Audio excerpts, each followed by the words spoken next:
VP Singh memorial society की तरफ से आयोजित राष्ट्रीय सेमिनार और सम्मान समारोह में हम आ पहुंचे हैं। यह कार्यक्रम ex prime minister VP Singh के जयंती पर आयोजित किया गया है।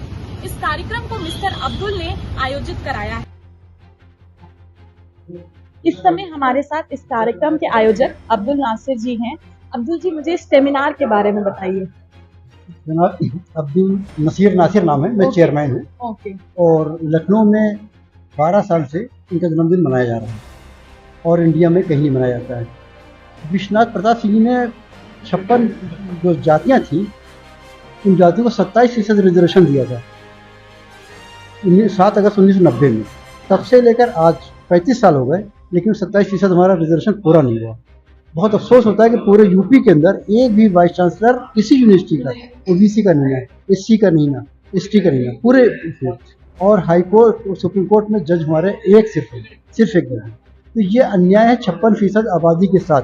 विश्वनाथ प्रताप सिंह पहले प्राइम मिनिस्टर, पहले मुख्यमंत्री, defence minister, finance minister, industry minister है। आज उनका जन्मदिन है। उनमें कोई इल्ज़ाम नहीं है, सिर्फ ये इल्ज़ाम उन्होंने 27% बैकवर्डों को रिजर्वेशन दिया। आज उनका जन्मदिन कहीं मनाया जा रहा है। न हमारे प्राइम मिनिस्टर की मूर्ति पर माला डाल रहे हैं, न हमारे मुख्यमंत्री डाल रहे हैं, न कोई डाल रहे हैं, कोई नहीं डाल रहा। क्या यह अन्याय नहीं है? सिर्फ इसलिए कि उन्होंने मंडल कमीशन को लागू किया था। आपके गांव का प्रधान अगर प्रधान बनता है तो पैसे वाला बनता है, धनवान बन जाता है। लेकिन प्राइम मिनिस्टर बनने के बाद इन्होंने सारी जमीन जो से दान कर दिया था, ये फकीर बन गए। उसके बाद ये अन्याय हो रहा है। एक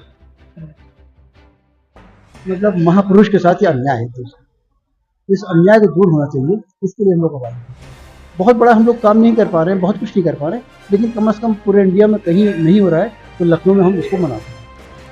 बहुत बहुत धन्यवाद, आप हमारे साथ बने, आपने हमारे साथ बात की और आपने अभी बताया कि उन्होंने अपनी जमीनें बेच दी थी। तो जब मैंने इनकी स्टडी की तो मुझे एक लाइन पढ़ने में आई थी कि राजा नहीं फकीर हूँ, देश का तकदीर हूँ। उसके बाद जब इन्होंने मंडल लागू किया तो कहा कि ये राजा नहीं फकीर और देश पर कलंक, ऐसा कुछ कहा गया था। बाद में कहा गया देश की कलंक। हाँ। अब हम आ पहुंचे हैं हरदोई के सुरसा में, जहां पर वीपी सिंह के जयंती के दिन एक कार्यक्रम का आयोजन कराया गया है। यहां पर भी कार्यक्रम के मुख्य अतिथि के रूप में किसान मंच के नेशनल प्रेसिडेंट शेखर दीक्षित जी मौजूद हैं। आइए चलते हैं अरुण बाबा के पास, जिन्होंने इस कार्यक्रम का आयोजन कराया है। अरुण जी, आप मुझे इस कार्यक्रम के बारे में बताइए। इस कार्यक्रम में हम किसानों के हित की लड़ाई लड़ रहे हैं। किसान हमारा परेशान है, जानवरों से परेशान है। उधर सरकार भी किसानों के हित में नहीं है। दूसरी बात, अभी हमको 1 महीने के अंदर सुनने को मिला कि खाता संख्या पहले दिए गए थे, उसमें 10 डाटा संख्या होते थे तो 15 रुपये में हमारा इंतखाब निकल आता था। अब उसी 10 खाता संख्या में 15 करके 10 गुना करिए आप, 150 रुपया हो। अब बताओ, ये सरकार कहती है हम किसानों के हित में करते हैं, कितना किसानों के हित में करती चली जा रही है। दूसरी बात ये आई कि पहले जो खाद थी 50 किलो आती थी किसानों के हित में, उसके बाद 45 किलो हो गई, इसी सरकार ने किया। 45 किलो से अब कर दिया 40 किलो। अब कैसे सरकार पनपेगा?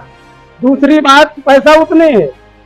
दूसरी बात हुई, किसानों का जो गेहूं है, रेट है, वो सरकार खुद तय करती है कि हम इतने में सर लेंगे, और किसान तय नहीं करता। सरकार अपनी वस्तु जो देती है एमएसपी पर देती है कि माचिस हम बनाएंगे 1 रुपये में देंगे, मगर किसानों की जो संपत्ति है, किसान जो पैदा करता है, उसकी सरकार रेट करती है कि हम इस भाव से लेंगे।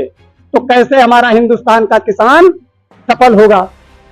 इस माध्यम से हमने ये बुला करके, ज्यादा जिले की नहीं, 10-5 गांवों की एक जयंती थी, तो उस उपलक्ष्य में वीपी सिंह की जयंती कार्यक्रम में हमने कहा था 10-20 लोगों की भैया चले आना, मगर किसान ज्यादा लोग आ गए।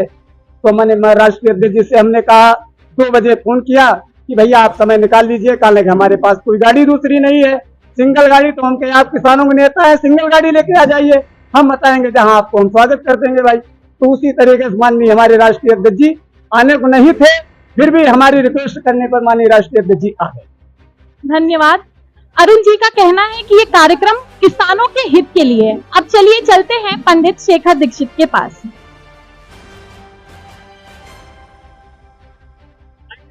शेखर जी, मैं चाहती हूँ कि वीपी सिंह के जयंती के दिन आप हमें वीपी सिंह के बारे में कुछ बताइए। देखिए, राजा साहब ने आज उनकी जयंती है और इसको मैं अपने श्रद्धा सुमन अर्पित करता हूँ। और वीपी सिंह साहब ने इस देश के लिए जो किया, तो मुझे लगता है कि आने वाली पीढ़ी में शायद ही कोई कर पाए, क्योंकि श्रद्धेय बाबा साहब ने संविधान से एक ताकत तो दी थी, लेकिन उस ताकत पे मोहर लगाने का काम वीपी सिंह साहब ने किया। मंडल लागू करने का काम वीपी सिंह साहब ने किया। इवन मंडल लागू करने की वजह से उनको अपनी सरकार भी गंवानी पड़ी। आज जो भारतीय जनता पार्टी बैठी है, उसी ने उस समय समर्थन खींचा था। आज जो भारतीय जनता पार्टी पिछड़ों के साथ होने की बात करती है, वो अब नाराज थी इस बात से। कांग्रेस आज जो पीडीए की बात करती है, कांग्रेस भी नाराज थी उस बात से। इवन सारी पार्टियां नाराज थी, और आज जो पार्टियां पिछड़ों की पार्टियों के रूप में उभरी है, वो भी उन्हीं की देन है कि उनकी वजह से होगी। तो मुझे लगता है कि वीपी सिंह जी ने एक राजनीतिक जो एक नया बदलाव लाए इस देश में, वो अब आपको कभी फिलहाल मुझे लगता है मेरे जीवन में तो देखने को नहीं मिला।